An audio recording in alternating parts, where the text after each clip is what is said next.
What's up guys, Fortexfiend here, welcome back again to my channel with some more content on SD Gundam G Generation Eternal. So in this video, I'm going to be pointing you guys to one of the brand new development SSRs that was released that I think is worth either SPing or even if you want to go further, using your SSP coins on. And generally when it comes to these type of upgrades, you kind of want to be strategical and meticulous about which ones you're going to be going for, unless of course something is your favorite. But as I was taking a look at the new SSRs that you could develop, this one definitely stood out to me. Now before I go ahead and get started with this, you guys know the drill. If you enjoy what you see on this channel, there is a subscribe button and a notification bell that definitely helps me out. There's a like and dislike button and a comment section for you guys to get crazy with. It does help me out. It does help me with the algorithm, so I definitely appreciate your support in that.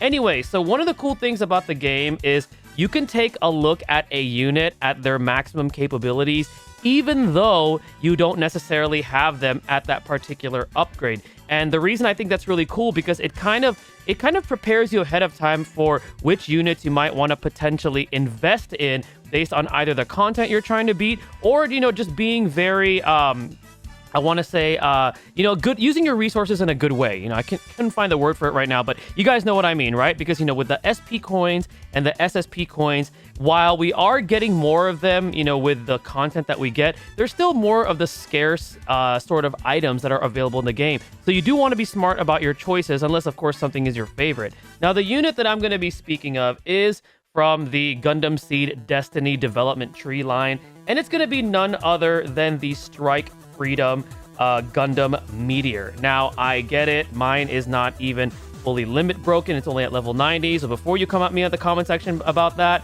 I've been trying to farm it all day, trying to get more medals. I do wish the drop rate for this was a little bit better, but that's going to be, you know, another topic of conversation. I don't want to bore you guys to that. But anyways, the reason being why this thing is definitely a fantastic candidate for SP conversion, and if you want to go even further, SSP conversion, is first of all, take a look at what it has. And we're going to take a look at this first at its SP conversion at max upgrade. So the weapons that it has available, first off, we get a really good map attack that has a lot of coverage. It only has one ammo, but it has an effect where the higher your MP is, the greater weapon power increases 10% at the start of battle. Now, if you think about that, we've had stages, especially in Eternal Road, where there's going to be like a lot of enemies that are like clustered and stuff. And, you know, you want to be as efficient as possible because you're only given 4 turns to beat those stages. And something like this, where it has a decent attack power, but then it also gets an increase with MP increase. And let's not forget, with MP increase getting higher, you're actually dealing more damage. This is a fantastic map attack for a free unit that you could work your way towards earning. So not only does it have that, but it also does have a 5 range skill that's ranged.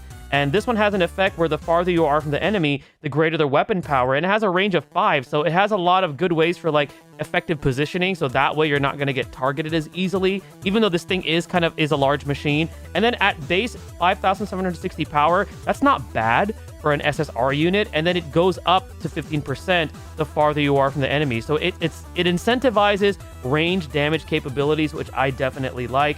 And then to top it off, I mean, it has 2 other skills. One being a beam sword that has a pretty decent power with a 5% crit rate. So you're critting like 1 out of 20 times. And then afterwards, a 4 range skill, if you choose to use that has a 4,800 power at base. Now, this is only at SP conversion at max upgrade. If we take a look at the passives, so it does have increased attack and energy recovery, which I think is pretty cool that it has like an energy regen. It also does have increased max HP, which I think is great. And it also has a form of mitigation, which reduces the amount of physical damage it receives by 20%, you know, provided that it's not an EX ability.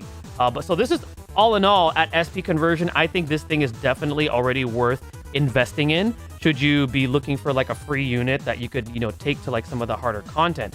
But if we take a look at the SSP, it gets even better. So its AoE skill gets an additional usage. Now you could use it twice.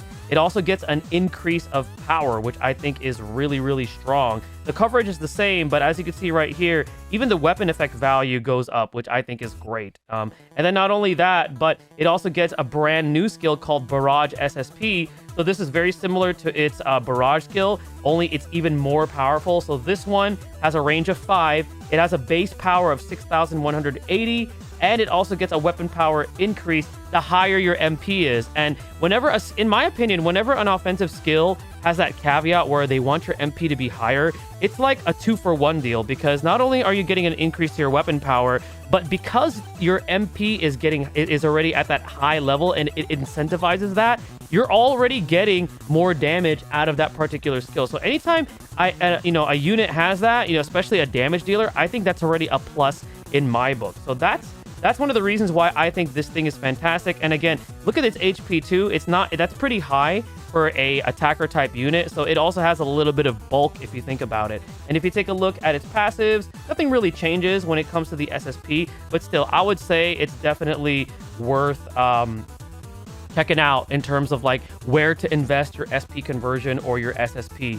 And then in terms of like, its terrain, unfortunately, it only has space and atmospheric, but atmospheric is, both of these are, fairly common when it comes to content. So yeah, you can't take it on land, you can't take it on sea and all that, but a lot of the content that we've seen still focuses on space and atmospheric. So I think, regardless of it not having the other ones, it's still fairly good in my opinion. And in terms of like the tags, if we take a look at the tags, it has alternative series, it has orb, it has tough as nails, it has protagonist, it has seed series. So you can already kind of like picture which eternal roads you want to take this one in. Like for example, we got a tough as nails eternal road. This is a great free-to-play unit that you could definitely consider bringing, especially if you decide to invest in it as far as for free units. But it's definitely, in my opinion, one of the best SSRs, one of the best development SSRs that we've gotten that's brand new, that's worth kind of putting all of your resources into. Now, I know you guys are going to ask the question, well, which pilots should I use?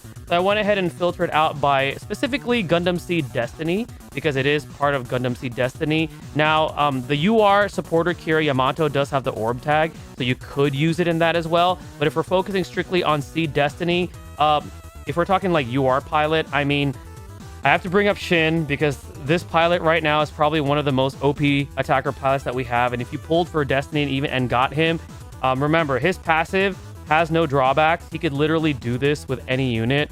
So he's obviously going to be a fantastic candidate if you want to use him on this unit. But if you're looking for something that's a little bit more free to play, my first candidate is going to be the SR Kira Yamato. Now, the caveat with this is that you have to essentially want to SP convert this pilot, so that way you get the full benefit of using him on the Strike Freedom Meteor. But if you take a look at his max upgrade at SP, he gets the increase in range damage, which is good because a majority of that particular mobile suit's damage is range. And afterwards, he has that temporary chance step where you activate that, and then you get a double chance, and then that double chance step stays until you actually use it, which I think is really cool. And then in terms of abilities, I mean, he has orb, which works well with that, because that thing has the orb tag, and then increase range and increase ownage damage deal. So this is going to be one free-to-play option that you could consider. Again, the caveat is that you want to SP convert him, so that way you get access to the better passives and also the additional skill, and of course the better stats. Now, the other free-to-play option that I think would work best for that particular unit is going to be the Pilot Stella. Again, remember, you want to SP convert the pilot, that way you get the most benefit out of using her with the unit. But if you take a look at her max upgrade, her range stat is the highest, which is fantastic because the Strike Freedom Meteor is primarily range damage. And then if you take a look at the skill, she has boost critical, which is awesome. And then she also has MP up, which again, two of that unit's skills, the map attack, and also if you decide to SSP convert it, its SSP skill, focus on the higher the MP, the more damage you deal. So this is definitely a pilot that you can consider in terms of activating a ton of damage right off the bat, and then being able to use it. So that way you're either clearing out a bunch of enemies all at once or dealing as much damage as possible in the long run. Now, unfortunately, she does not carry any of the tags that's related to that particular unit, but her skills, in my opinion, kind of make up for it. And also she does have a pretty decently high range stat so that way she could take advantage of a majority of the weapons that unit uses. But all in all, I think this unit, for being free, is a fantastic contender for your SP conversion coins, as well as, if you really want to go that far, SSP conversion. I'm going to go ahead and say that even if you just decide to SP convert it, it's already a really good unit. So if you guys are looking for another unit to use your SP or SSP conversion coins on, this is definitely going to be one that you should consider. But you guys let me know in the comment section below, do you think Strike Freedom Gundam Meteor is worth the SP or SSP conversion? Do you think it should just stay at SP or even go further into SSP? I'd love to hear your guys' thoughts and opinions in the comment section. Thank you guys again for watching. Stay tuned for the next video and stay blessed, everybody.